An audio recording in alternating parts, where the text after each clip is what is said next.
Jane Boleyn was an interesting lady whom history may have misconstrued.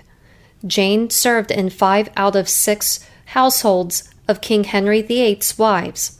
History has described her as wicked, jealous, hateful, plotter, spiteful, and many more negative descriptions.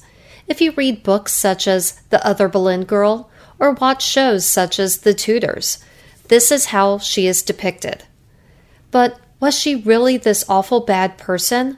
Or was she simply in an unhappy marriage at a time when marriages were arrangements made for wealth or prestige and not for love? Or was she part of a PR plot to make her a scapegoat to help improve the image of Elizabeth I's mother, who was Anne Boleyn? Around 1505 in Norfolk, she was born Jane Parker. She was the daughter of Henry Parker, 10th Baron Morley, and Alice St. John, great-granddaughter of Margaret Beauchamp of Bletsoe. Through Margaret, Jane was Henry VIII's half-second cousin through his paternal grandmother, Margaret Beaufort, which also made Jane a second cousin once removed of all of the king's children, including her niece by marriage, Queen Elizabeth I. Before her 15th birthday, Jane was sent to serve in the household of Catherine of Aragon, the first wife of King Henry VIII of England. In 1520, she is recorded to have accompanied the royal party on the state visit at the Field of the Cloth of Gold. In 1522, she was selected to be one of the principal dancers, dancing as Constancy in the Chateau Vert masquerade. A record of her belongings, including white and gold hose for masking, reveals a taste for fashion and rich apparel. During the holiday season in late 1524, Jane married George Boleyn, brother of the later infamous second wife of Henry VIII, Anne Boleyn. King Henry gave Jane and George Grimston Manor in Norfolk as a wedding present. In 1529, Jane Boleyn became Viscountess Rochford when her husband was made a Viscount. Most people then referred to her as Lady Rochford. Jane was a long-standing member of Anne Boleyn's circle. In October 1532, she was in Anne's train to Calais in France when Henry VIII and Anne met with the French king, Francis I. When Anne became Queen of England in 1533, Jane became a Lady of the Bedchamber, one of the highest-ranking positions in the Queen's household. Later in 1533, after Henry VIII's daughter from his first marriage, Mary, was banished from the Palace of Boulogne in Essex, then to go to live at Hatfield House, Viscount George Boleyn and his wife Jane were given the palace as their chief residence, although the deeds were never officially signed. They decorated with a lavish chapel, a tennis court, a bathroom with hot and cold running water, imported carpets, mahogany furniture, and their own large collection of silverware. Their bed was draped in cloth of gold with white satin canopy, linen quilts, and a yellow counterpane. In 1534, in October, when Henry VIII was unfaithful, Anne had asked Jane to help her get rid of his current mistress, whose identity is unknown. The plan was to replace her with Madge Shelton, the Queen's cousin, because Madge was sympathetic to Anne, and she thought that she would not be so much of a threat to her. But Henry found out about their scheme, and Jane was dismissed from her post of lady-in-waiting and banished from the court.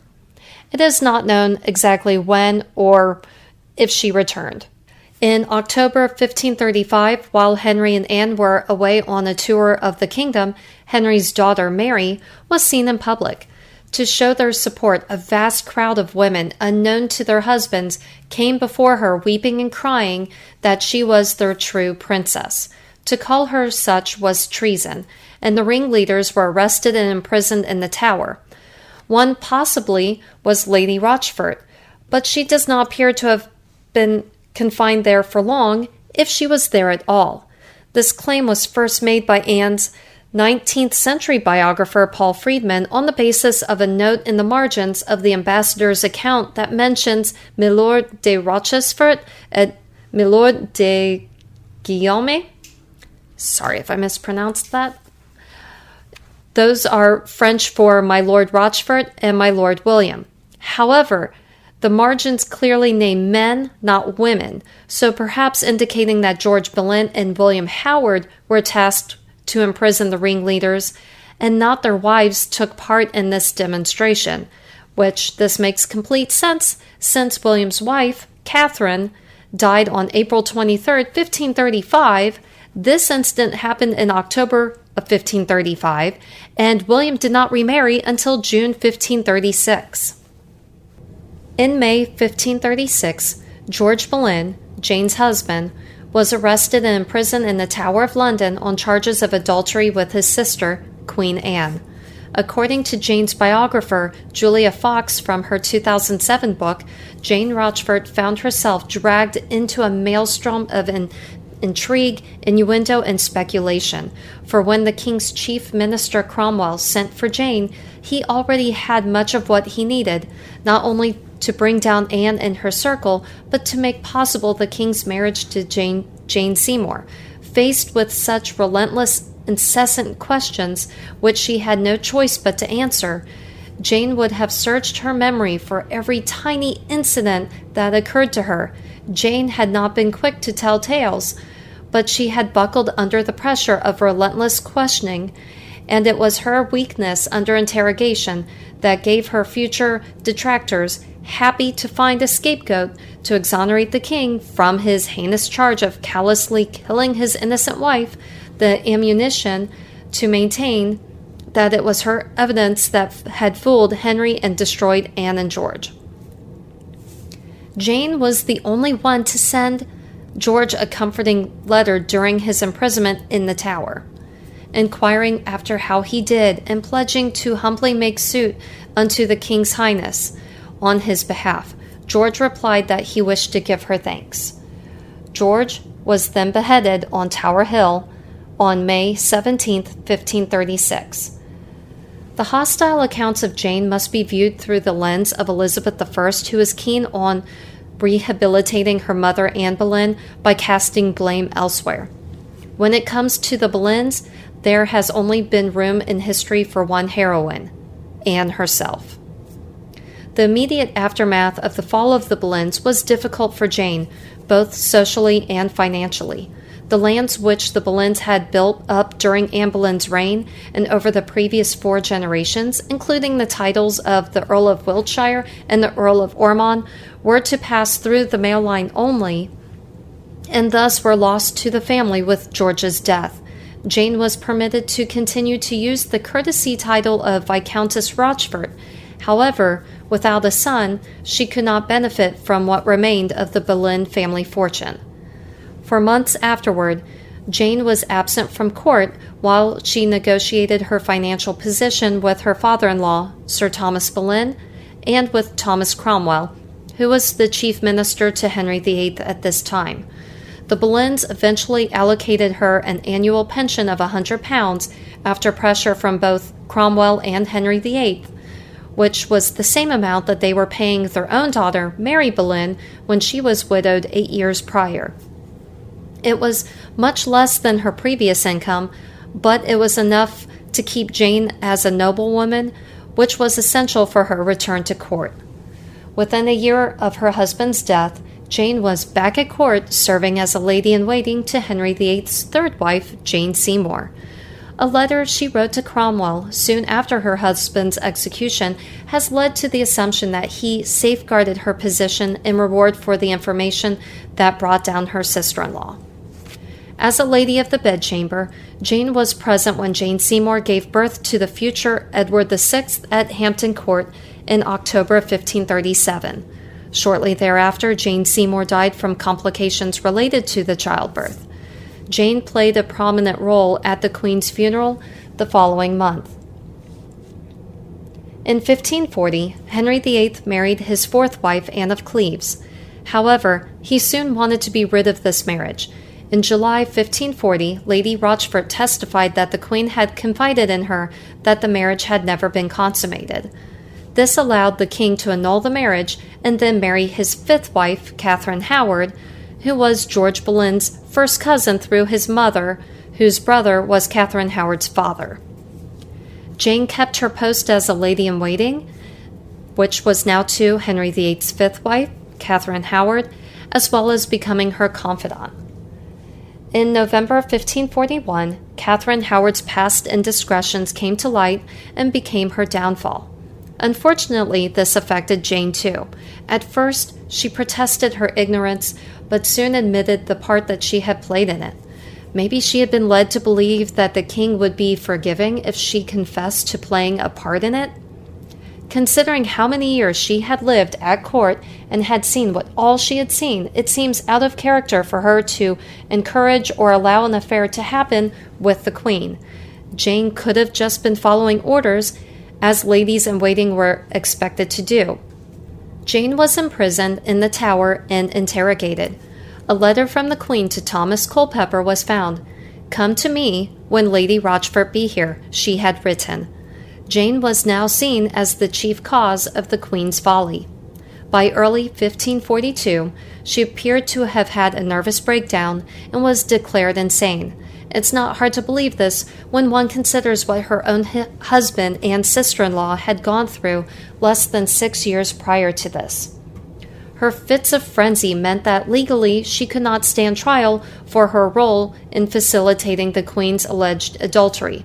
However, since Henry VIII was determined to have her punished, he implemented a law which allowed the execution of the insane for high treason. Jane was thus condemned to death by an act of attainder, with the execution date set for February 13th, 1542, the same day as Queen Catherine's execution. One eyewitness, a merchant named Otwell Johnson, wrote that their souls must be with God, for they made the most godly and Christian end. Jane was beheaded with a single blow of the axe and was buried in the Church of St. Peter within the Tower of London along Queen Catherine, close to the bodies of Anne Boleyn and Jane's husband, George Boleyn.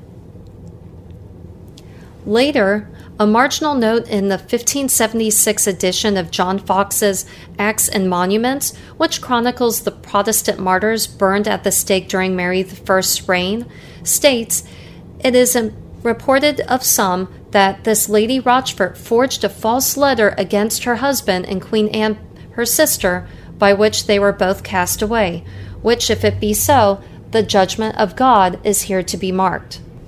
Another, George Wyatt, grandson of the famous poet Sir Thomas Wyatt the Elder, referred to Jane as a wicked wife, accuser of her own husband, even to the seeking of his own blood, in his biography of Queen Anne. Wyatt was the first biographer of Anne Boleyn. He was born in 1554. However, if you remember, Jane was executed in 1542. So George Wyatt, he was born in 1554. Later in his life, he wrote the book The Life of the Virtuous, Christian, and Renowned Queen Anne Boleyn, during the reign of Anne Boleyn's daughter, Elizabeth I, in the later half of the 16th century. Since the events of Anne Boleyn's life happened before his birth, Wyatt claimed he had received first-hand insights from the Queen's former lady-in-waiting. With Elizabeth I being Queen of England at this time, it makes sense to potentially want to rehabilitate her mother's image and find someone else to blame for things that had happened. An usher of the court, George Cavendish, who knew Jane but had no love for the Boleyns, took a poor view of her. He had written that she had been brought up without a bridle and left to follow her lust and filthy pleasure, wasting her youth. She had no respect for her marriage vows and did not fear God. Cavendish also wrote of George Boleyn that he had been at court since his early teens at least. He was good-looking and loose in morals. That his life was not chaste, his living bestial. He forced widows and maidens and spared none at all. However, this manuscript was written in the 1550s and was not published until 1641. It is noteworthy to include that Cavendish was married to Sir Thomas More's niece in 1524 and was in service to Cardinal Wolsey from 1526 to Wolsey's death. Wolsey died on November 29, 1530, after being accused of treason. He died on his way back to London, where he would have faced execution at the Tower. Sir Thomas More was executed by beheading on July 6, 1535, for not swearing to the oath of succession. Given that both of these men had some sort of opposition to the Boleyns and vice versa, it's understandable that Cavendish's opinion of George and Jane Boleyn might be negative. During the reign of Anne Boleyn, the second wife of Henry VIII, Jane had reaped nothing but benefits from her marriage, attaining the status as sister-in-law of the Queen of England, and living in unbridled luxury. She had little reason to accuse her husband of horrific crimes, as doing so would negatively impact her own stature at court. Jane would remember until her dying day that the words Cromwell had gleaned from her during her interrogation had been turned so effectively against her. Contrary to popular belief, no contemporary sources explicitly name Jane in their lists of George and Anne's accusers. If she had willingly implicated them, such explosive information would have been shared at court to lend weight to the charges. What do you think? Was Jane a plotter, a co-conspirator, a jealous, vindictive wife? Or was she a victim, a scapegoat? Or was she naive?